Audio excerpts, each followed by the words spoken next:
I've seen the whole smartphone era when pretty much that became the modus operandi. If you have to be humorous, be witty, don't be funny.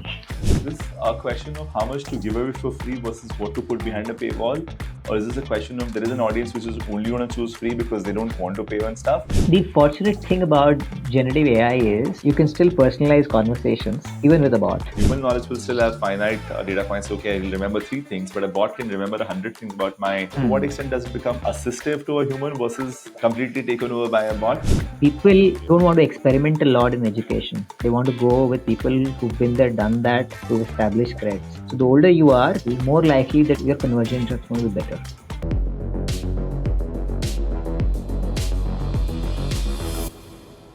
Welcome to one more episode of the State of Retention Marketing Podcast. This is your host Ankur, and today's conversation is with Ankit Khirwal. He heads marketing for a brand called upGrad, being a CA and who's turned a marketer.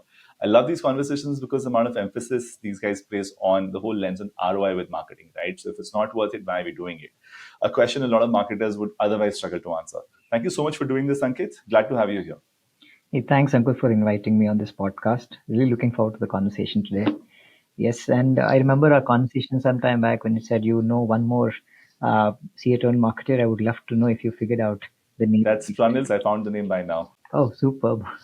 Probably I'll connect with him. So I'll introduce you guys one of these days. Absolutely. Look forward to that. So, a very starting point of the conversation itself, you've been a B school grad, then turned a banker or investment analyst, and then headed into the world of finance for a furniture e-commerce play, and then the world of marketing. Tell us a little bit about this journey. I come from a Marwari Baniya family, right? Either you do get into the family business or a lot of people get into chartered accountancy as a field of career. That was a natural course of action for me. Went to Delhi University, finished my undergrad and my CA there. Then B school happened, and the natural course of action is okay. Get into investment banking, get on the investment side. Things were going in the direction that we'd planned out for, and then the whole startup revolution came about.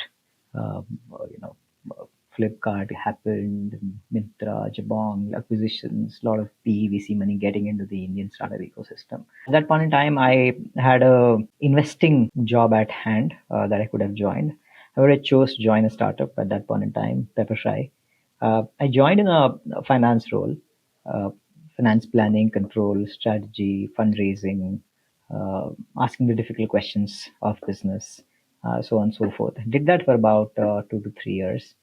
And then wanted to get onto the business side. Then I did category management or managed a business which was a non-furniture business for a couple of quarters.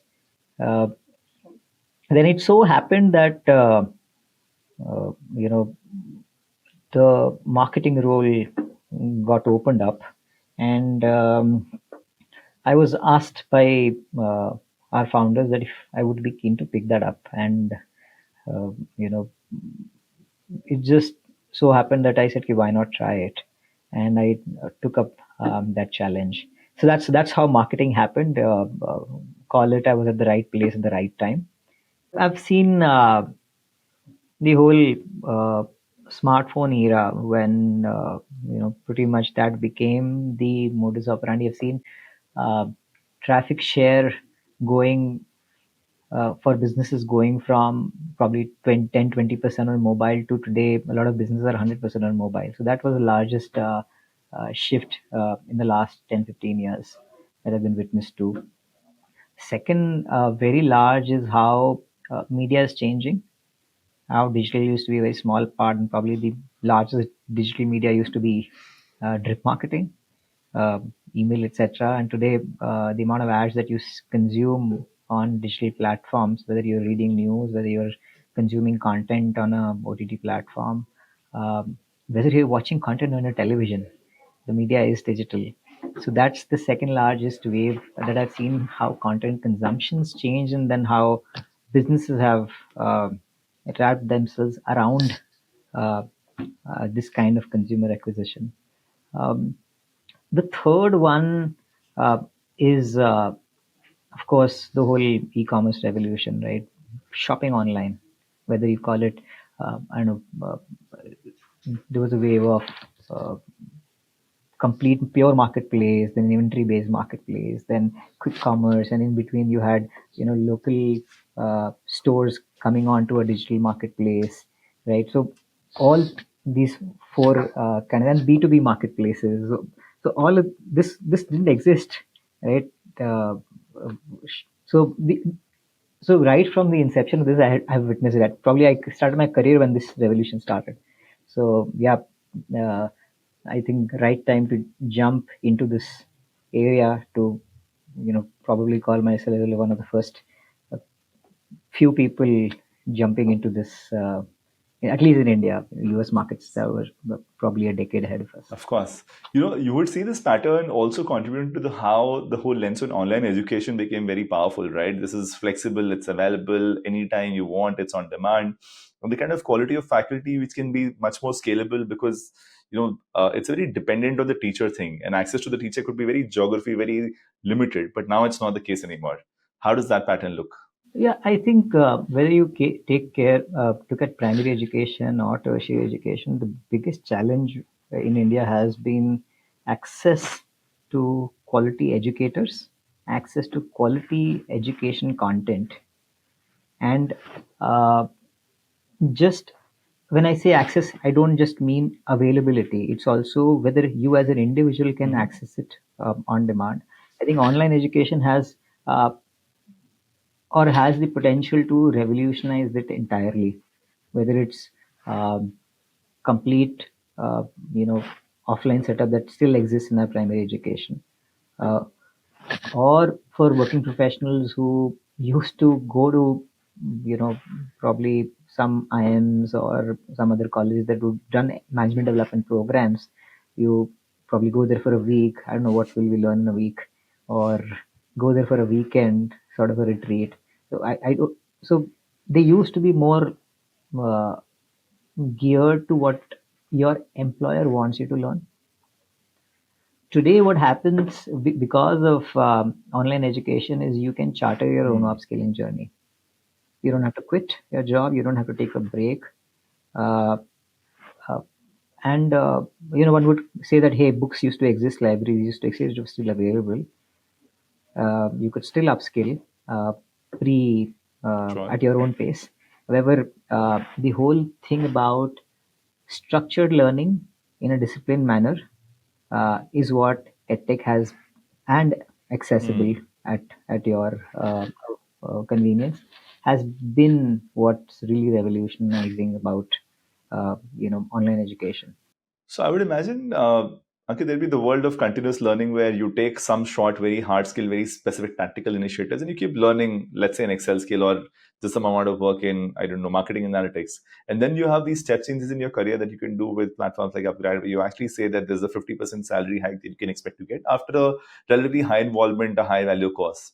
So what does the pattern look like? Do people look like they're doing a lot of continuous evolution, or it's more of a few people doing a great job with the step changes? One largest challenge for all the online education players is changing consumer behavior. For us, education has always been a terminal part of our life. We finished our postgrad or undergrad, and then like, okay, we learn everything on the job. And assumption is that everybody gets a great mentor who will mentor you up the hierarchy, and you'll eventually lead teams at some point in time. However, that's not true. Only a the blue-eyed boys or girls get there, of course, with a lot of hard work. However, uh, today with upskilling available as per your choice, as per your uh, career destination that you're eyeing for, you can pick up upskilling.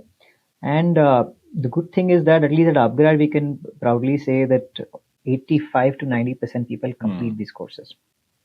So when you've gone through this rigorous 1 year to 2 year kind of program where you are proctored and sit in exams and engage with uh, peers from industry across age groups, across functions, you come back with a very different kind of perspective about your workplace and what do you really want in life. So we've seen a lot of cases where people say, okay, I'm in supply chain, I'll do upskill in supply chain, and eventually, oh, supply chain is not for me. I want to get into product management. Sure.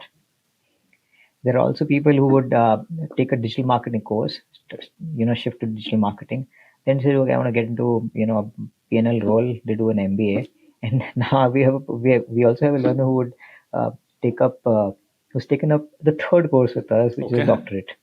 So there are people, and with all three kinds of upskilling, their careers have taken a step jump with not just amount with what they're doing at workplaces or where they're working, but simply in the amount of confidence that they exuberate when they are Sure. interacting with people, um, and what they believe they can do. Fair enough.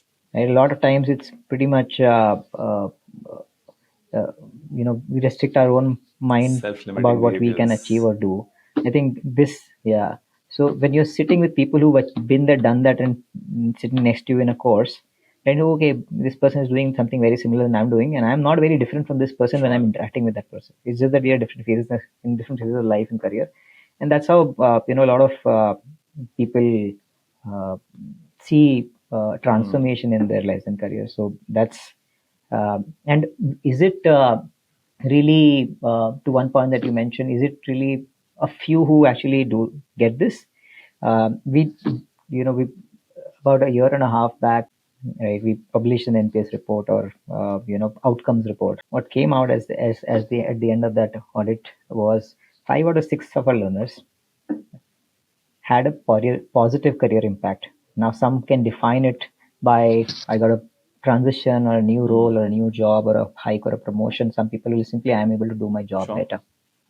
The thing that I keep getting puzzled about is it's a very high involvement kind of an affair, right? To go through that kind of learning and that kind of Hmm. delta, which genuinely delivers the value that you're supposed to seek, takes a fair bit of commitment. And that's Hmm. where, when you look at retention in your world, now, in my understanding, there are three stages really we're talking about. The whole deciding that I want to do a course to actually committing to a course and actually starting on it. This is in your world, perhaps the pre-sale stage. Then actually going through the course and actually making sure you squeeze as much value as you're supposed to out of it, taking those assessments, attending those sessions, giving those assignments back, all of that stuff. And then there is, once you've done with this, making that career shift, and potentially you mentioned somebody coming back for a PhD, the third line item in their space, right? So then, if it's a high intensity affair over a professional career of, let's say, 30, 40 years, you have room to do a few step changes, right? There's a lifetime value comes in some sense for the user as well and for the platform. So I'm curious about, when Hmm. you look Hmm. at, let's say, customer lifetime value and retention among these three dimensions, what would be the spaces that become the most important in your impression?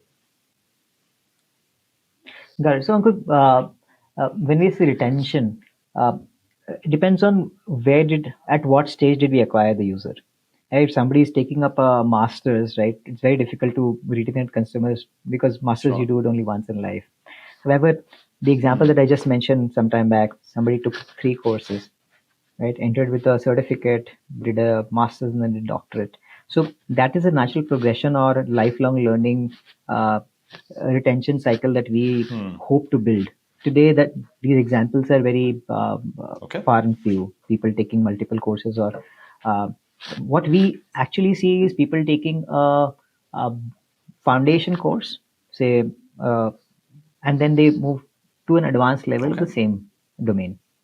I'll give you an example. Professional certificate in data science, then they get into a postgraduate Okay. diploma in data science, and probably then somebody will get into a master's in data science.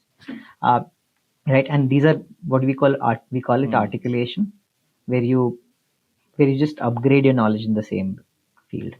Um, so this, however, for this, because they've been engaged with us on a regular basis, they interact with our buddies, they interact with our professors, they interact with our customer ops people, right? The upselling or the retention part happens because you build a Sure. personal relationship with them, right? They know you by name, and hence, hey, you've done a data science course, but I think given your profile, you should look at a product Okay. management certificate, right? As or this is one area, or second thing you can look at is probably the world is going into AI. You understand data science, learn LLMs, learn Hmm. NLP, and we have the exact thing what you need. So, and then it just becomes a little consultative, and they trust you because they've seen you helping them through the year. So that's how at least the LTV Hmm. happens here. Uh, Now, a very large case of retention or retention stacks that we have is uh, getting back reactivate a Mm-hmm. lead when not everybody is able to take Sure. the plunge. They have trust issues, commitment issues, time issues, financial issues. Someday they are no more issues, and they come back to us. However, they still need a reminder. So these reminders are where we need uh, you know uh, Hmm. tech stacks to segment them, to understand the profile better, and personalize Sure. communications at scale. So yeah, that's. So you can afford this whole high touch consultative kind of approach because your ticket sizes are what they are. Otherwise, it could become slightly harder Hmm. with smaller ticket sizes to do a more human job. But Ankit, I also remember the efficacy of this whole automated job versus a more human led job. You had some examples around a recent Hmm. test that you'd conducted, which might just be bad news for MarTech platforms like us, but we'd love to learn and evolve better. So I would love to hear that story. Hmm. See, so we ran something where uh, there was no communication being sent during the sales Mm-hmm. conversion funnel. Second thing was we defined some comms on the basis of probably 30, 40 different kind of nodes. When I say nodes, they're some conversation or some kind of behavior displayed by the user Sure. in the fun sales fun journey, and then we defined, okay, this is the Hmm. communication that any a counselor needs to send Sure. over WhatsApp. And third would of course be some standard messages that go, or content that goes via the standard upgrade Sure. WhatsApp. What we saw is that the second approach gave the best response. There was a one very unique example where somebody who did not pick our phone 15 times, right? That is spamming, and that we were very annoyed when we saw somebody out of just out of desperation trying to call a user for 10, 15 times, and then a message goes from his WhatsApp, which was predefined by us, and comes back the reply with the help of that personalized message, because it was very personalized. Ankit speaking to Right. Ankur, right? And Ankit being empathetic and knowledgeable about Ankur's Sure. career, and displaying, "Hey Ankur, I went through your LinkedIn, so on and so forth." And then Ankur responds because he realized, okay, this Hmm. person can actually help. Now, if it had gone from a centralized upgrade, uh, Hmm. handle, uh, they Yeah. know it's a bot. So that help. However, this cannot be operated at scale. So we'll have to figure out a way to, uh, use these templates Hmm. at scale, so that even if it is going from, say, Ankit to a potential Hmm. learner, right? Um, it needs to go from Ankit to Ankit needs to know which Sure. message to send when. That's where the Intelligence to commit. intelligence of tech will come And in. also, in some sense, the blind Hmm. use of a whole lot of automation with vanilla reminders might just be counterproductive because what I do here, you mentioned, is in the sales funnel, conversion funnel, no message versus a human touch message versus automated message. The human touch message performed the best. The next one was a no touch affair, right? The whole automated affair actually made it whole thing worse. You turned off more people. Yes, So all I was trying to derive at was, absolutely. And that's also because yeah, of please. That's also because I think a little bit of spamming. Three different people are Sure. talking to you about the same thing.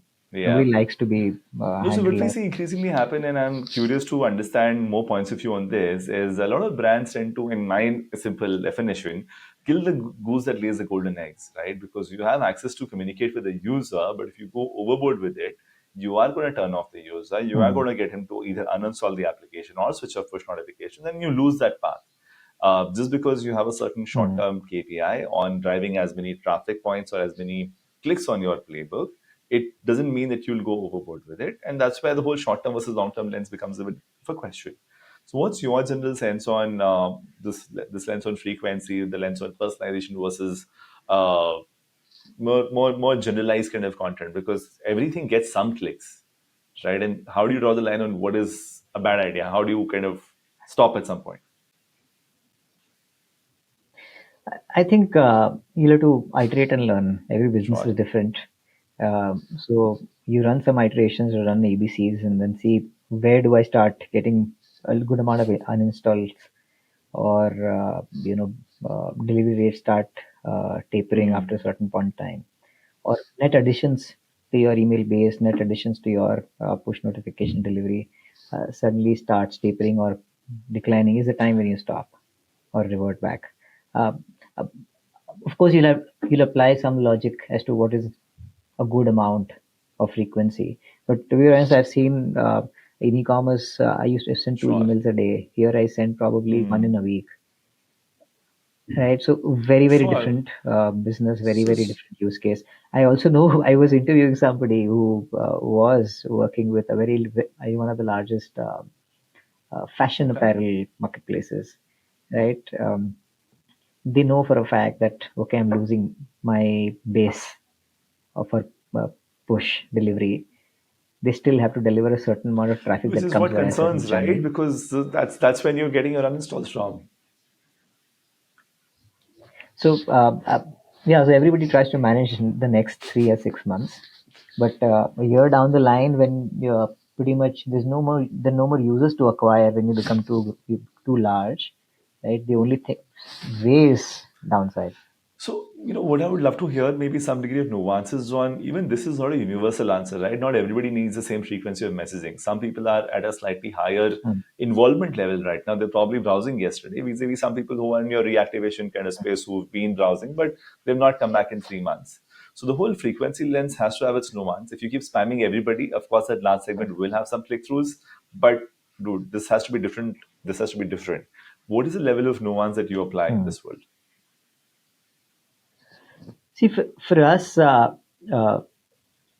for reactivations, the usual RFM Hmm. model doesn't work for us, right? So what works is uh, where are you in your career, which domains you are in, which function you're in, and are you sending content that's really relevant for you? Okay.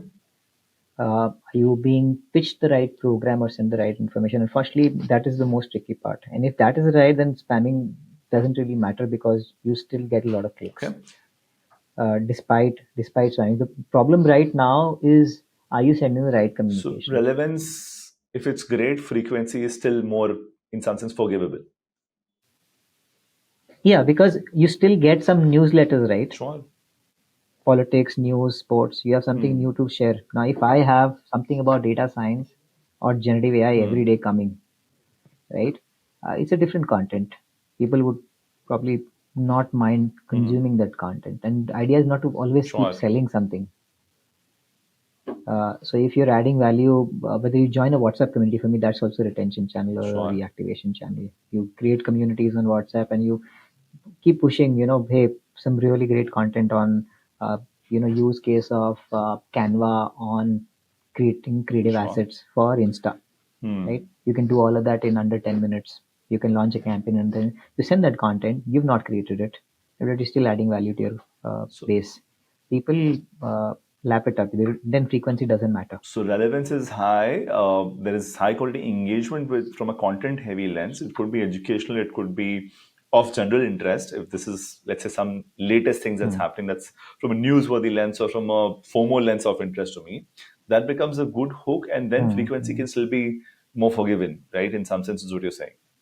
But Yeah, yeah, and to absolutely. what extent would this get automated in, because you have a fairly large number of courses, you would have a fairly large number of life stages people Hmm. are at, Hmm.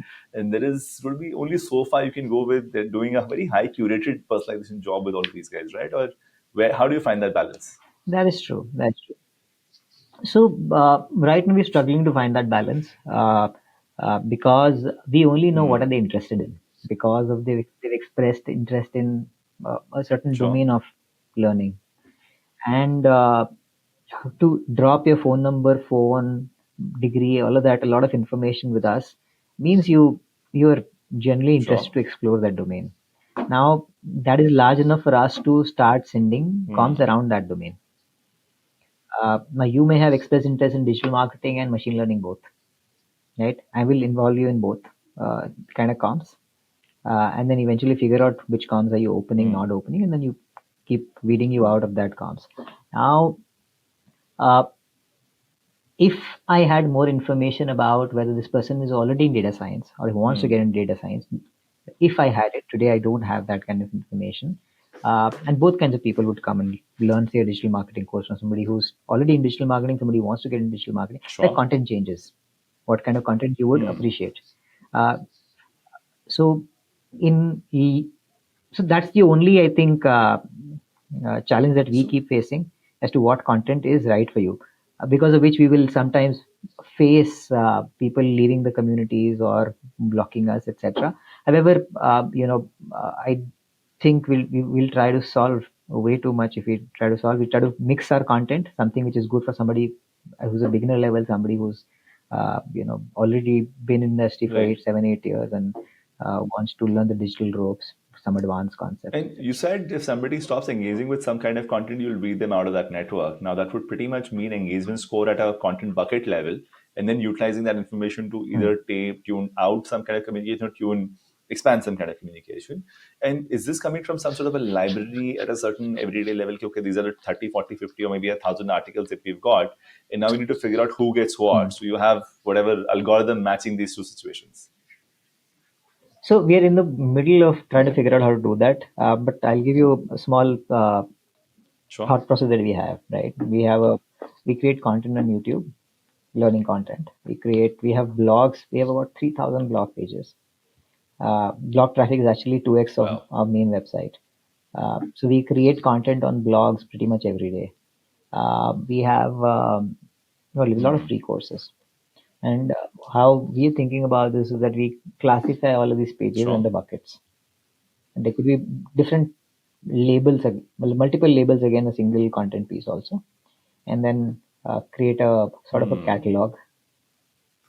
Yeah. So if I'm putting three different things, okay, latest YouTube content, latest blogs, or most um, Sure. popular blogs, or what got published yesterday, and the third one could be what are the Hmm. free courses most popular, and of course they'll have Sure. domain tags also. This is a data science article, and this is probably I don't know, this is a what's Sure. new So article. latest in data science. So this is this latest, which So is more topical, and there's data science, which is a subject matter. You could have evergreen hmm. content in data science, and you could also have, let's say, latest content in, I don't know, analytics for all I care. So you can then So automate it what's on interesting list is very rules. similar to how product recommendations generally work in e-commerce ecosystem. If you're a shirt customer of a certain brand, a certain category, you know, all of that a certain brand, Hmm. and you Hmm. have some sense a content catalog of sorts, which can then be utilized in a very Yeah. very interesting fashion. What I would imagine very valuable here is the whole attribute lens, right? That how many tags have been associated with each piece of content to finally find a pattern as to what this guy is really consuming. So I will tell you, Ankur, Hmm. so this also happened in my previous Hmm. organization, right? High ARPU, high Transactions, involvement, yeah, complex decision-making purchases.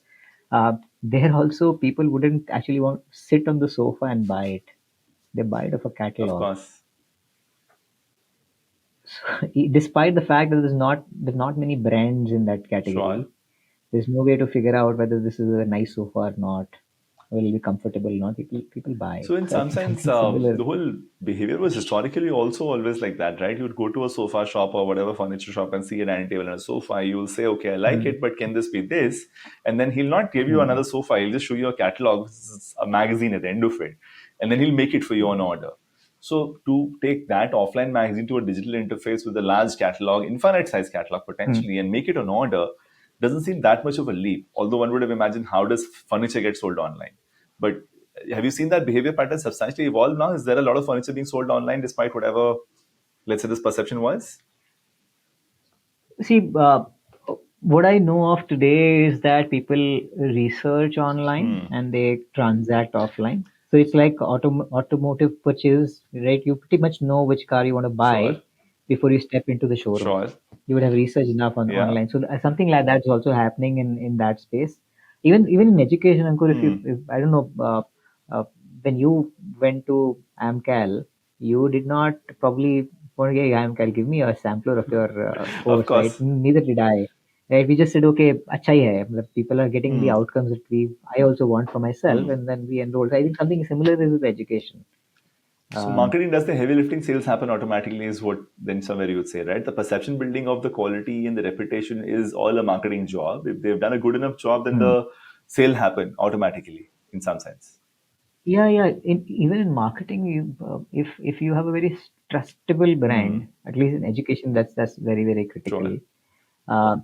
Uh, and if your quality indicators are very very high and you're able to display that well, I think that does most of the job. In your case, especially, that would be a lot of highlighting the success stories, right? Because all these people have gotten a certain salary hike, they've gotten a meaningful Hmm. career shift because of what they did via Hmm. upgrad, Ankit. And I do imagine testimonials from that audience, even counseling sessions with people who have gone through this journey, because that just makes it a lot more real. Otherwise, there's some company Hmm. selling me some stuff, but hey, this guy actually went through this whole transition, and now he's somewhere where I want to be. Are you able to deploy that meaningfully in your execution? Absolutely. I think a good number of our conversions actually happen after uh, a potential learner talking to an alumni, Okay. right? Who we try to match them with somebody who is of a similar profile Hmm. and who's had a good experience, of course. Sure. And given that they know that this person is not an upgrade employee, Sure. they ask, The more candid you know, questions. frequently whatever they need to ask.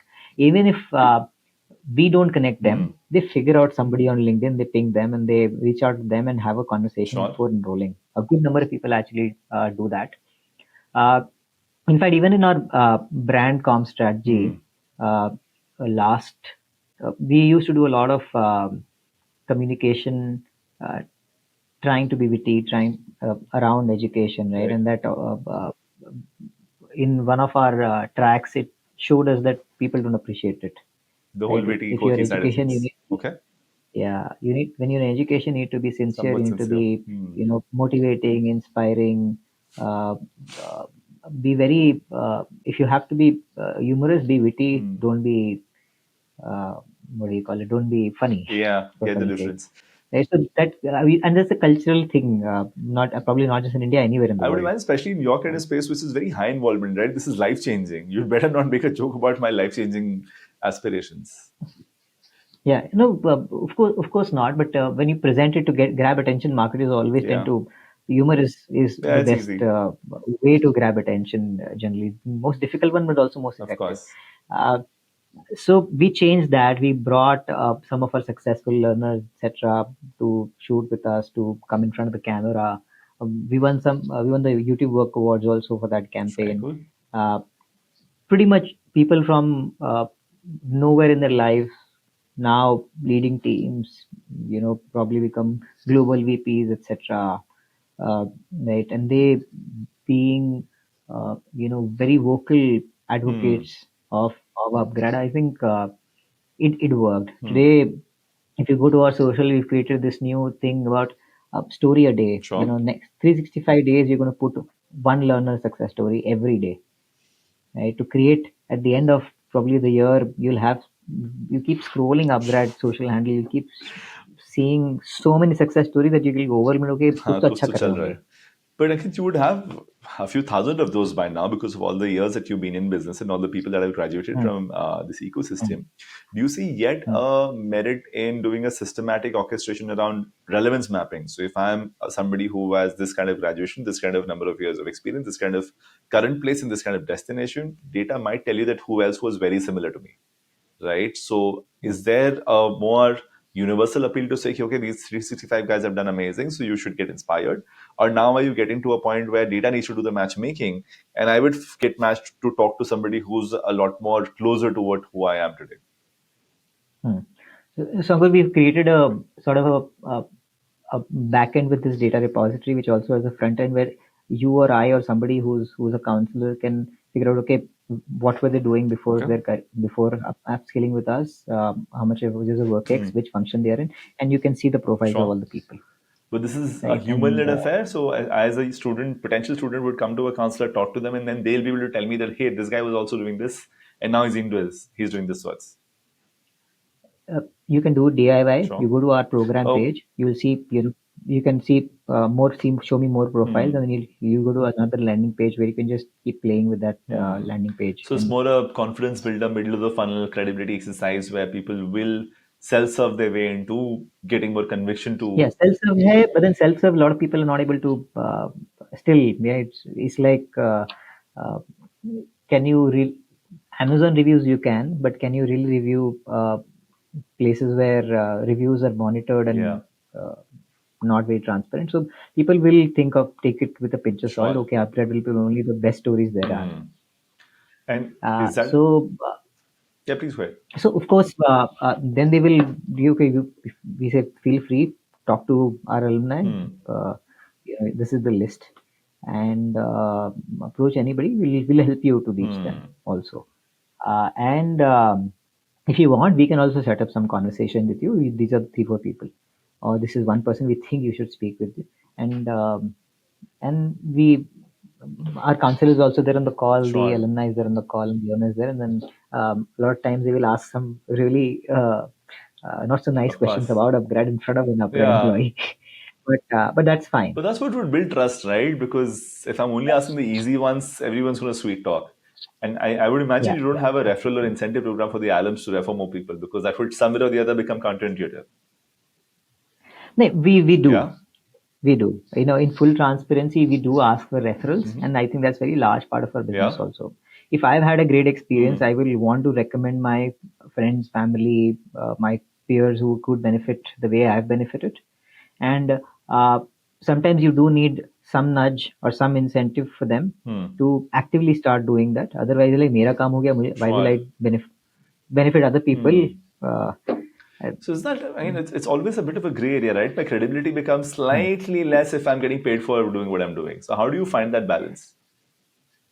Yes, it does. But the fortunate thing is that people who actually enroll and invest so much, right, they're not at all gullible, Hmm. right? You can't think that you can sell a 3 lakh program to somebody who will not do his due So diligence. then you're only doing the door open via them. The rest of the job still has to be done by the counselor. Absolutely, And that's fair absolutely. enough. I mean, it's basically moving money from Google to people. You have somebody who's an evangelist who's able Yeah. to open doors for you. And the rest of it is for the counseling Mis-selling system is to play. will happen if you actively try to mis-sell in this business. Mis-selling or Otherwise, it hard won't selling, happen. even that to a certain extent. I mean, you can't hard Yeah, sell a 3 lakh course. There has to be a certain sales cycle that'll go through. So I'm trying to find absolutely. counterparts to this in terms of other ecosystems because referral as a line item has been interesting, but I'm not seeing a very, very, and you saying it's a dominant part of your revenue contribution or rather new customer acquisition. And it plays out well because it's a very high involvement play from the guy who's recommending as well as a sales cycle. Or why do you think this is working for you while it's not a very formula, it's not a clear success formula for everybody else? Okay. One is our NPS is pretty great. Sure. Our outcome track records are good. Hmm. Uh, people, matlab, 9 out of 10 people actually finish a very You long term mentioned. course. Yeah, and the courses are pretty intensive, so they can vouch for the Sure. quality for sure. Right? Not everybody will get an outcome that they desired, right? But they know for a fact that the course quality is good. So, from that point of view, they don't feel uh, that they're lying to themselves that I shouldn't recommend this course to somebody. So the So whole that evangelism feels somewhat more real, which is what builds a reputation for the yeah. brand. Now, tell me something, Ankit, from a lens of growth. Now, there is X number of courses that you have, which providing a certain level of data to people. There is room for more courses to be brought in. There is more for room for more people to be doing the same courses, and for the same people to be doing more courses subsequently, second or third. What's been the general split in your thought process? Yeah, we do try to add new courses actually every quarter, Yeah, right? The good and the bad thing is that not every course will succeed and become like a core course. sure. We also have our share of courses not working out. Uh, yeah, prob- but the ones, and so we have to keep innovating. For example, and also courses, demand for courses also keep changing with market Sure. changes. Like, I'll give you a small example. We used to have data science and machine learning courses both being sold side by side. Data science used to be 2x of machine learning in terms of overall share. Today, machine learning has surpassed data science. Okay. It's But how the the same market's people who evolving. would exactly. So now one which was a cash cow today is not your cash cow because demand's completely changed. People want, especially in technology upskilling, right? Every day a new technology keeps coming, and there are still stacks that run on PHP. But today, if you don't know React or Node.js, Yeah, you probably are left behind. React and Node.js themselves are probably a decade of old now, course. and the new things that have come up. This is one lens on growth will always be about being in touch with what is the latest in demand subject which people are willing to invest in learning, which is also expected to give a certain career boost because there are lots of things that might just happen to be fashionable but not really long lasting. And is this driven by a lot of search volume, or what is the lens on what is the next course going to be? Yeah, so see, it's not just new courses. It's about how you also revamp your existing course. What digital marketing used to be 2 years back is not what it is today. Programmatic CTV, have become a large share of overall digital marketing ecosystem. So, and the way Google ad platform looked, or Google GA Universal versus GA4, everything's so you have to keep pace with what's out there in the market. So you have to keep changing or revamping your existing course every 3, 4, 5 months, or whatever's changed in the market or whatever's new in the market. Otherwise, suddenly your conversions start dropping. If you because your competition So will in one keep side, this updating. is more of the competition ends up being one.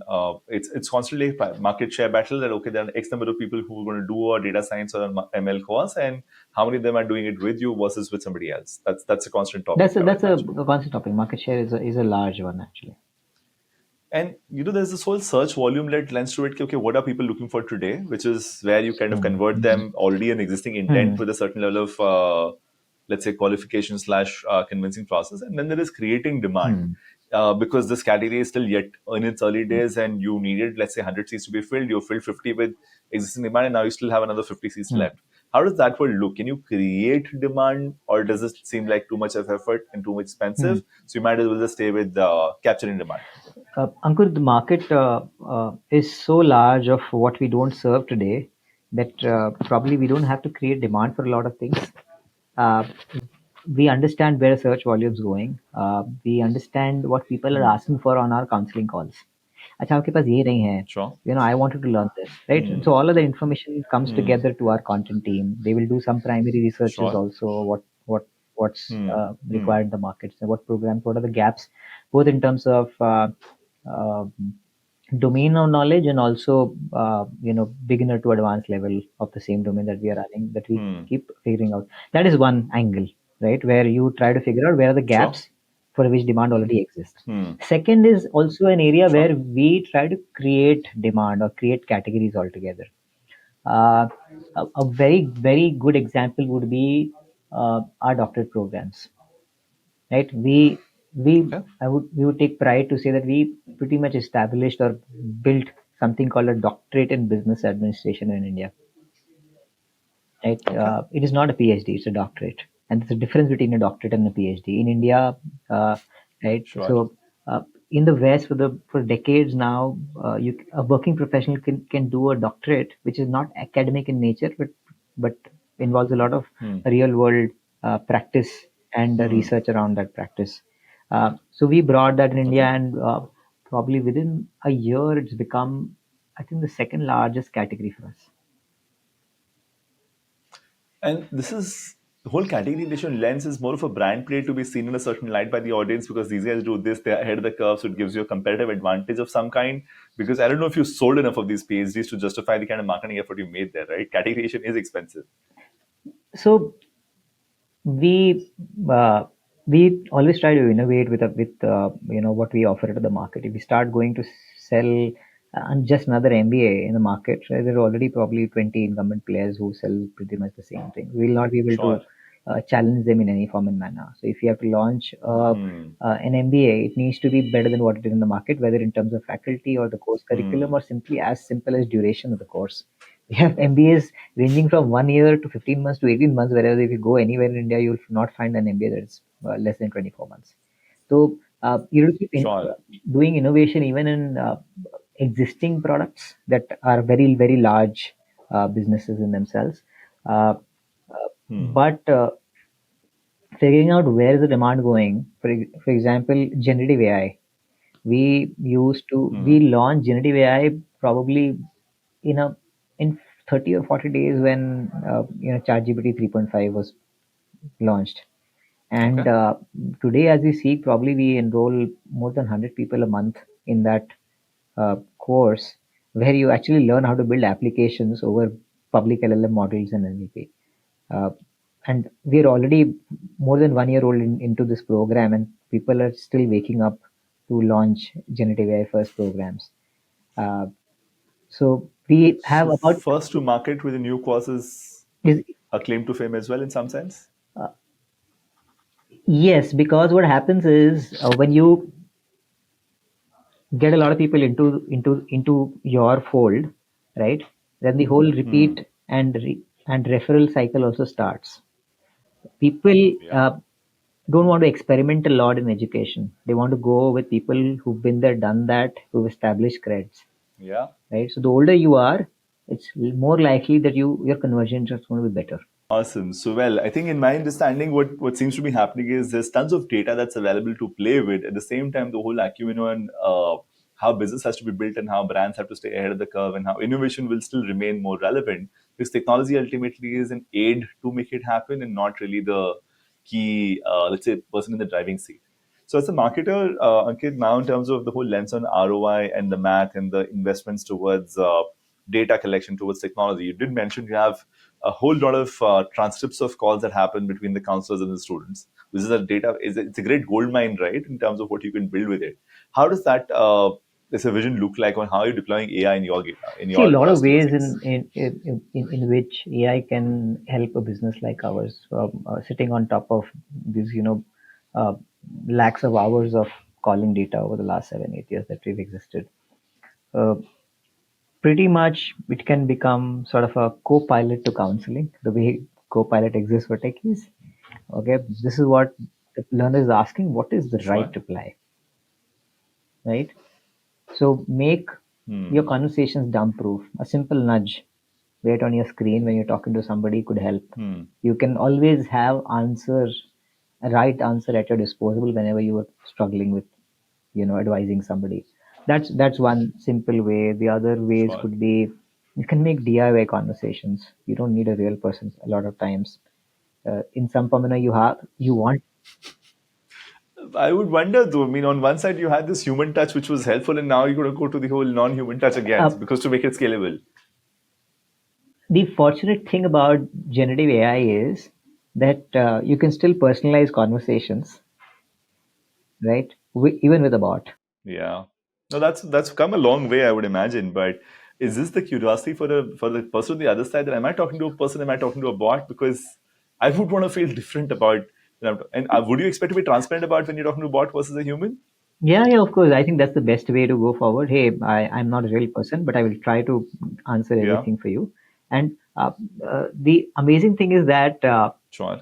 the what do you call it? The lag rate or the response time has come down so Hmm. drastically low, like a couple of microseconds. I was recently testing one tool. I forgot the name of that, Yeah. where uh, customizing answers to what you've asked is probably a couple of microseconds felt I'm talking to a real person. Hmm. Yeah, of course, the answers or the way the bot was talking was very Sure. polished, etc. Not like normal human parlance.